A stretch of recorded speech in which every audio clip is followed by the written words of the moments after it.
ওরে আমি যদি যাই গো মারা, আমি যদি যাই গো মারা বিদেশের মাটিতে, লাশটাই আমার পৌঁছাই দিও মায়েরি কোলেতে। ওরে লাশটাই আমার পৌঁছাই দিও।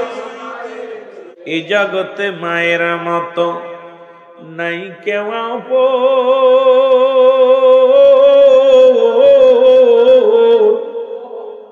ওরে জগতে বাবার মতো নাই কেউ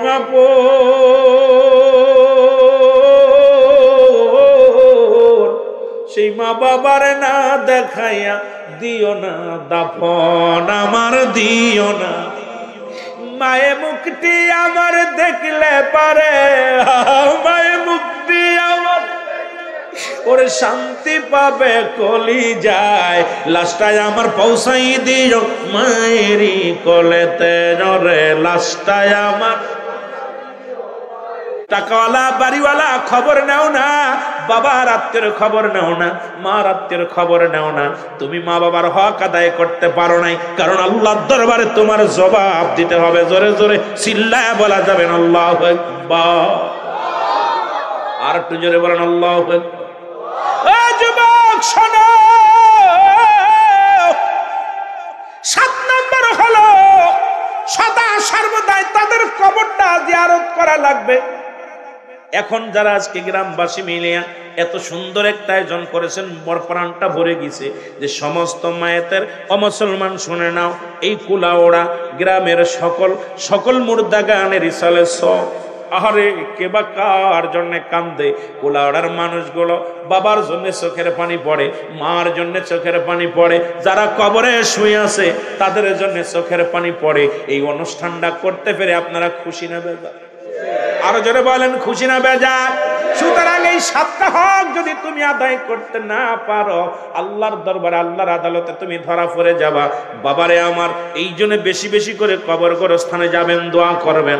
ওই কবর বলতে মানুষের শেষ জীবন। যে দেশে গেলে মানুষের বিচার শুরু হয়ে যায়।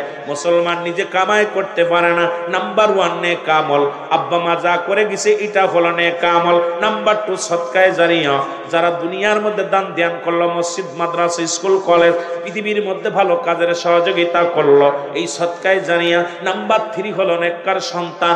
এমন সন্তান ডেকে গেছে দাঁড়ায়া প্রস্রাব করে বসে করতে পারে না, এই সন্তানগুলো ডাক দে বলে রব্বিরহামহুমা কামা রব্বায়ানি সগীরা, রব্বিরহামহুমা কামা রব্বায়ানি। মানুষ যখন মারা যায় 7টা হক থেকে যায় রে। সন্তানাদের প্রতিবেশীর 7টা হক থেকে যায়।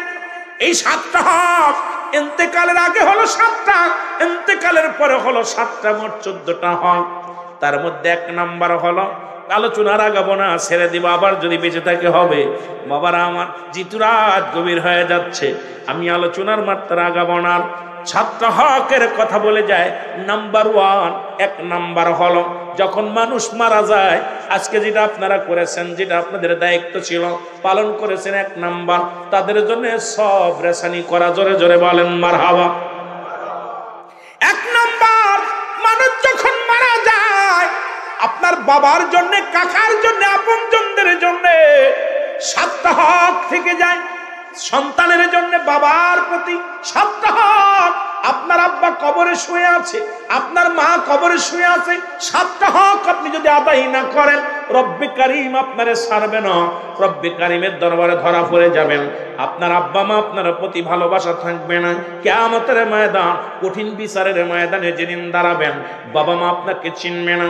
যদি বাপ মার সঙ্গে যদি মুসলমান শুনে নাও, আমল করে যদি জান্নাতে যেতে চাও, পিতা মাতার 7টা হক আদায় করতে হবে। তার মধ্যে 1 নাম্বার হলো তাদের জন্য সব রেশানি করতে হবে, বেশি বেশি করে সব রেশানি করতে হবে। আজকে যেমন গ্রামবাসী মিলা 10 জন 20 জন মিলিয়া টাকা উঠাইয়া কত সুন্দর একটা প্রোগ্রাম করেছেন সবের উদ্দেশ্যে।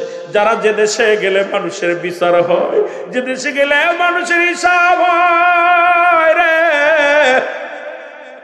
কে বা কার জন্য কান্দে, সেই মায়েদের জন্য দোয়ার অনুষ্ঠান। আজকে সবের উদ্দেশ্যে আজকে মাহফিল খানা হলো। 1 নাম্বার তাদের জন্য সব রেশনি করা, 2 নাম্বার তাদের জন্য মাগফিরাত কামনা করা। ও মুসলমান শুনে নেন, আজকে যাদের আব্বা মা দুনিয়া থেকে বিদায় হয়ে গেছে, 2 নাম্বার তাদের জন্য বেশি বেশি মাগফিরাত কামনা করতে হবে। 3 নাম্বার তারা দুনিয়া থেকে বিদায়ের পরে ও মুসলমান শরীয়ত মোতাবেক ওসিয়াত যেটা করে যায়, মৃত্যুর আগে অনেক বাবা মা ওসিয়াত করে যায় বাবা। একটা হলো নসিয়াত, একটা হলো ওসিয়াত।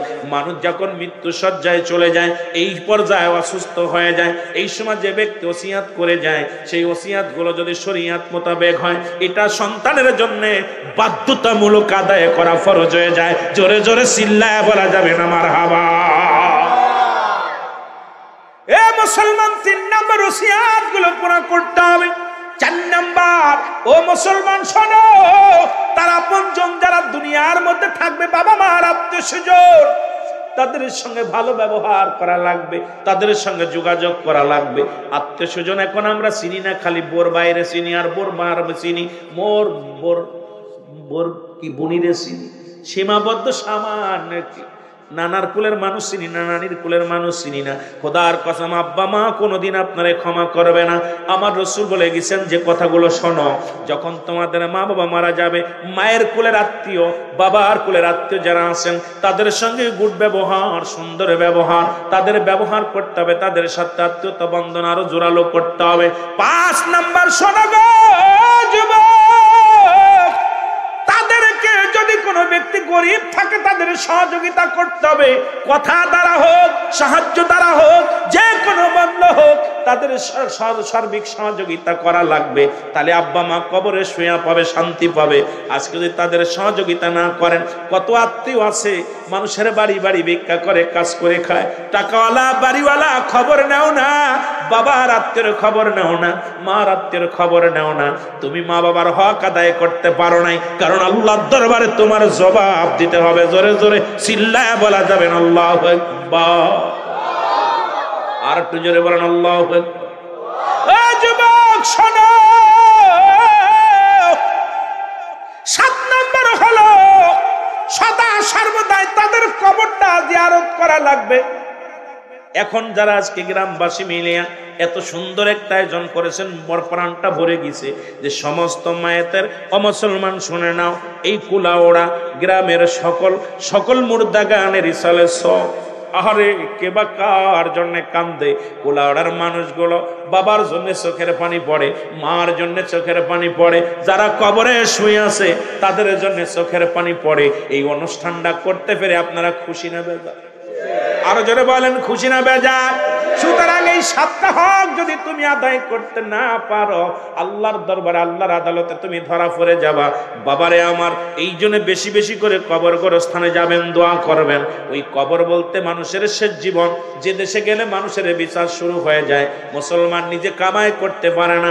নাম্বার 1 নেক আমল, আব্বা মা যা করে গেছে এটা হলো নেক আমল। নাম্বার 2 সদকায়ে জারিয়া, যারা দুনিয়ার মধ্যে দান ধ্যান করলো, মসজিদ মাদ্রাসা স্কুল কলেজ পৃথিবীর মধ্যে ভালো কাজের সহযোগিতা করলো, এই সদকায়ে জারিয়া। নাম্বার 3 হলো নেককার সন্তান, এমন সন্তান দেখে গেছে দাঁড়ায়া প্রস্রাব করে বসে করতে পারে না, এই সন্তানগুলো ডাক দে বলে রব্বিরহামহুমা কামা রব্বায়ানি সগীরা, রব্বিরহামহুমা কামা রব্বা। ওরে আমি যদি যাই গো মারা, আমি যদি যাই গো মারা বিদেশের মাটিতে, লাশটাই আমার পৌঁছাই দিও মায়েরি কোলেতে। ওরে লাশটাই আমার পৌঁছাই দিও, আরো জোরে বলেন লাশটাই আমার পৌঁছাই দিও। জন্মের পরে যে কোলেতে রাখছে আমার মা,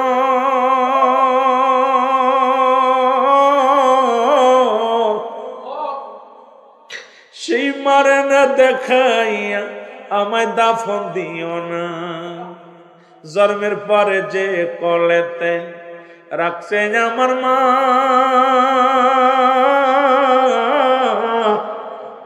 সেই মাকে না দেখাইয়া আমায় দাফন দিও না।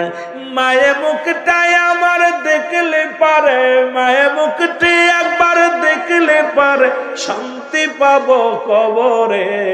লাশটাই আমার পৌঁছাই দিও মায়েরই কোলেতে রে, লাশটাই আমার। ওরে আমি যদি যাই গো মারা, আমি যদি বিদেশের মাটিতে, লাশটাই আমার পৌঁছাই দিও মায়েরই কোলেতে রে, লাশটাই আমার। এই জগতে মায়ের মতো নাই কেউ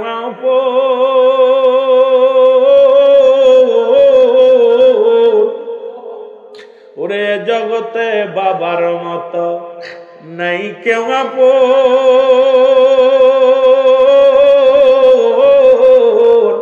সেই মা বাবার না দেখাইয়া দিও না দাফন আমার, দিও না। মায়ে মুখটি আমার দেখলে পারে, মায়ে মুখটি আমার ওরে শান্তি পাবে কলি যায়। লাশটাই আমার পৌঁছাই দিও মায়েরই কোলেতে রে, লাশটাই আমার। চাচি বলো খালা বলো মায়ের মতো নয়, যতদিন মাথাকে ধরায় কাঁদবে সন্তানের আশায় রে, সন্তানের আশায়। খালা বলো ফুফু বলো তোমার মায়ের মতো নয়, যতদিন না থাকবে ধরায় কাঁদবে আল্লাহরই দরবারে। হায় আল্লাহ কষ্ট তুলে করবে দোয়া, মায়ের কষ্ট তুলে করবে দোয়া, মাফ করো মোর সন্তান রে, লাশটাই আমার পৌঁছাই দিও মায়েরই কোলেতে রে, লাশটাই আমার।